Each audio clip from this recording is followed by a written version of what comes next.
अस्सलाम वालेकुम क्लास 2 बिस्मिल्लाहिर्रहमानिर्रहीम। आज हम काम करेंगे अस्माउल हुस्ना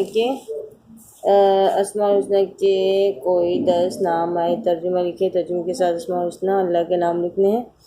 नंबर 1 है रहमान, बहुत मेहरबान। नंबर 2 है अल-खालिकु, पैदा करने वाला। अल-बासितु, फराखी देने वाला। अल-वदूदु, बहुत मोहब्बत फरमाने वाला। अल-मतीनु, मजबूत ताकत वाला।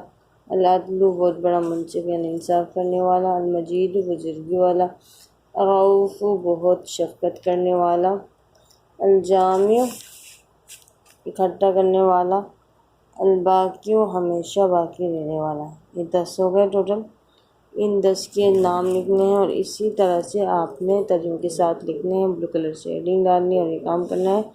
सही गलत के बाद हमने ये काम करना है। साफ साफ काम करिएगा, एक एक लाइन छोड़ के करिएगा, पेंसिल से लिखिएगा और वक्त पे काम करके वक्त पे चेक करवाने उसको ले आइएगा। ओके, अल्लाह हाफ़िज़।